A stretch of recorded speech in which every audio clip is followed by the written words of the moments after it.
Okay, we're here working with Chester and Kona. I have my human brain that I use to talk to the camera. Understand, look at these wonderfully happy little dogs here. They're happy because they're denning animals. Fish like to be in water. Dogs like to be in dens. We like to get under the covers, close the light. We want that. The dogs love it. They don't fight, they don't bark, there's no anxiety. I'm going to demonstrate a little bit of how we roll with the dog. Dog's right there. I come over. I'm standing up here. We live up here. The dogs live down here. The more we fiddle, the more we look, talk, and touch dogs, the bigger this problem becomes. Dogs cannot process human language. I open the crate. We have opposing thumbs. They don't. They can't open this. I teach them they can't come out without permission. Each dog, although they're litter mates, they have completely different personalities. I get low, and that will trigger the dog to come. Okay, good boy. I love good behavior. No food. Look, love, love, love. I stand up straight. Doggy SITs. A little correction. Good boy. Heel. Good. Yeah. I stop.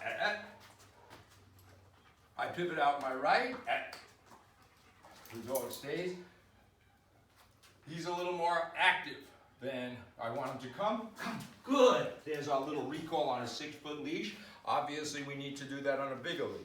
Company's coming. We're going out. We've played in the fields. We've done all this exciting stuff. Time for the dog to go back in the den so the wolf don't kill him. Place. Kaya, go place.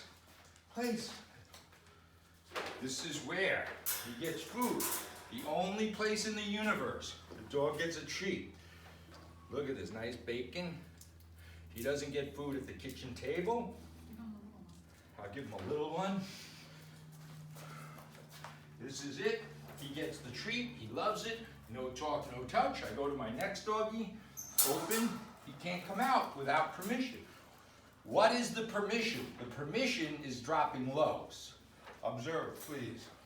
Permission is this. Okay, good doggy. He comes. I love. I stand up. I love him. Well, then I see the wolf there. We need to go here. I am relaxed. I stop. Doggy sits. I pivot out my right. Doggy STAYs. I raise my right hand. Doggy, down. He doesn't see me. I raise my right foot. He tried to avoid looking at me to get out of doing it. Very smart doggy. I love him. I walk with my left.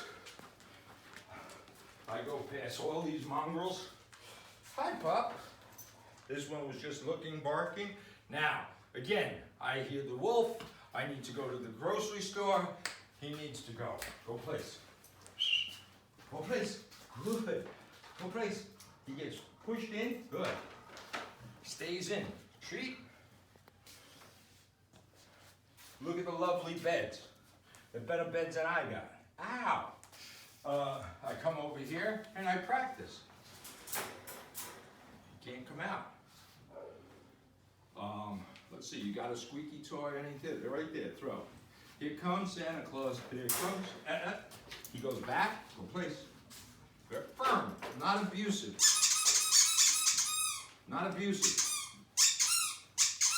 Whee! Food.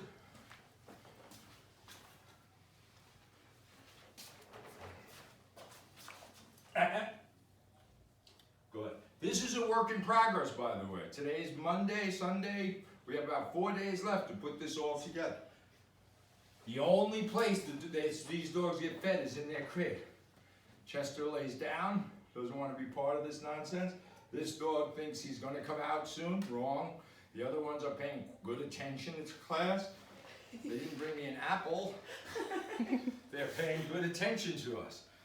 Early on, this little fellow was growling at me. Thought it was my stomach growling. So here we have this beautiful dynamic. We want both dogs out. Let's see what happens. Put this down.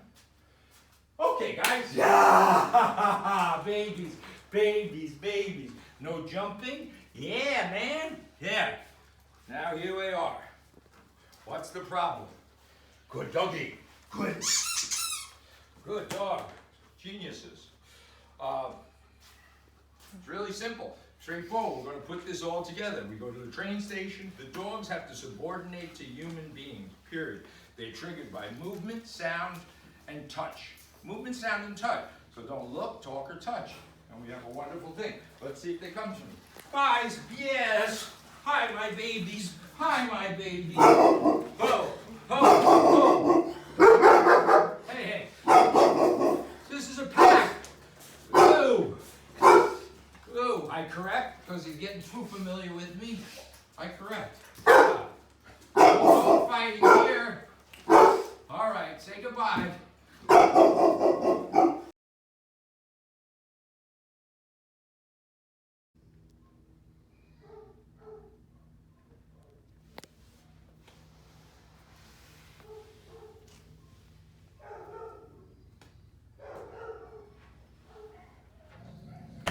Okay, moving along with our two boot camps of Chester and Kona. This is Chester.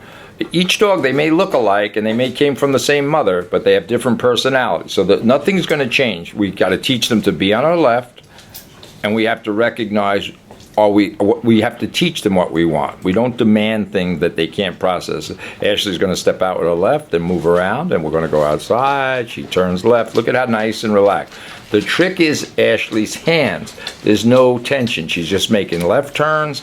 We don't have to be out in the rain to do this. When she stops, the dog will come to a stop and sit.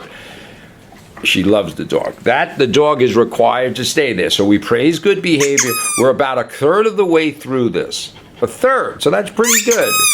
We're going to work with one dog at a time, and then we're going to work with both dogs together. I'm going to drop my toy, and the dog won't get up. I'm going to throw food, and the dog won't get up. This is the beginning. When he does, he gets corrected. A little more leash. That's right. And then we're going to go outside and we're going to expose Chester to other dogs. And this is the process. Consistency, relaxation. Remember, don't look, talk, or touch. There's no talking. We make sounds and we have body movement. For example, her left foot is going to trigger walking and her right foot, what the conclusion is going to trigger the stay command. So she's going to go outside and we're going to go follow through with this. Go ahead. Remember, the dog's needs have to be met. Free time. So free time is when a dog, so she released him by saying okay, and now he has to figure out that this is his opportunity, and he doesn't know it yet. And we'll wait a few minutes. He don't know. Good. So she's whispering, okay. That's his command to it. Now he can do things he can't do when she's in movement. All right. Not yet. Okay, so now she's going to step out with her left and say heel.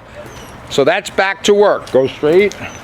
When she says heel, the party's over, meaning there's no sniffing, talking, touching, only to mark good behavior. Make a left turn. Boom. She walks right into him using her knees. Then she's going to come to a stop. Good. She's going to praise him. Now watch, his ears will say. So we're doing the exact same exercise. We're going to bring a dog out. The dog is telling us, come on out. So she's got a dog. She's going to walk towards me. Yup. Good. The dog, Chester got up. Now you go back the other way. That a girl. Go, go, go, go. Good. Good. She goes back the other way. Go towards my car. So we're setting this dynamic up. We're not walking to the dog park. We're teaching this dog that he doesn't have to bark and go crazy at another dog. If you don't mind, just walk that way towards, yeah, there you go. Good. And this is a behavior that has to be taught. His instincts is to bark or pull, then come back. His instinct is to bark or pull. Good. And so this is as good as it gets for a third of the way through. We're not going to violate this space yet. We will soon. Ashley's going to step out with her left, and she's moving. Good. And then she's going to make a right. Good. Good. She's going to go fast. And how you know the dog is healing, if he adjusts his pace. She's going to make a right. So let's see if the dog adjusts. Now normal, and come to a stop. So there's slight corrections. You got to moderate the correction. It's on a spectrum. Punishment has to meet the crime. But that's good for today. So our little assistant here is going to go back to where he was. And that's the end of training for today.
Okay, we're finishing up our boot camp. Here we have our 2 boot camp dogs.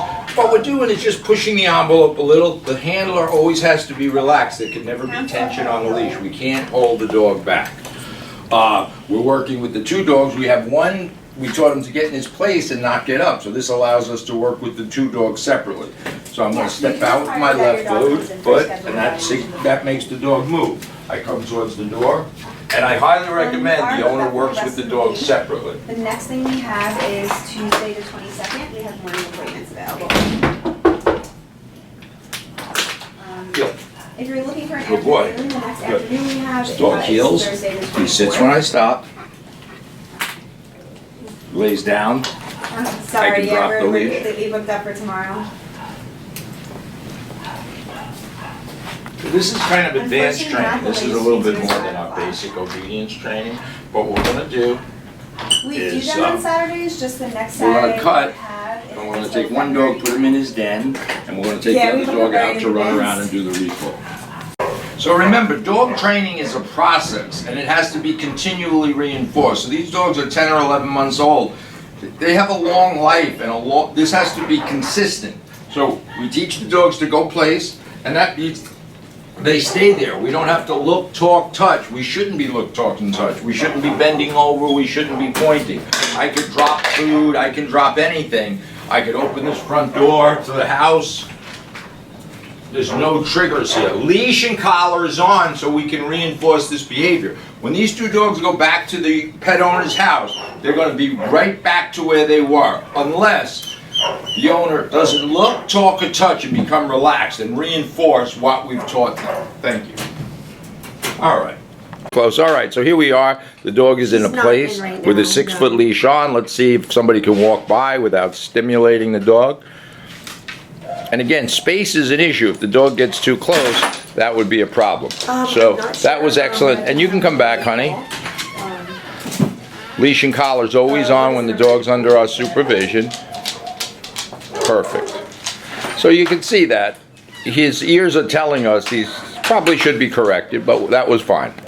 Okay, so we're finishing up. The dogs are trained to go to their den, their separate dens, and they lay on their bed and they don't come out without any, we can drop food, we can do all kinds of things, and the dogs won't get out. This is done by teaching and reinforcing and consistency. So we're so consistent. Now, if we were going to leave the room, of course, they can't run freely. Despite what we think, dogs cannot have free roam of a house or a backyard.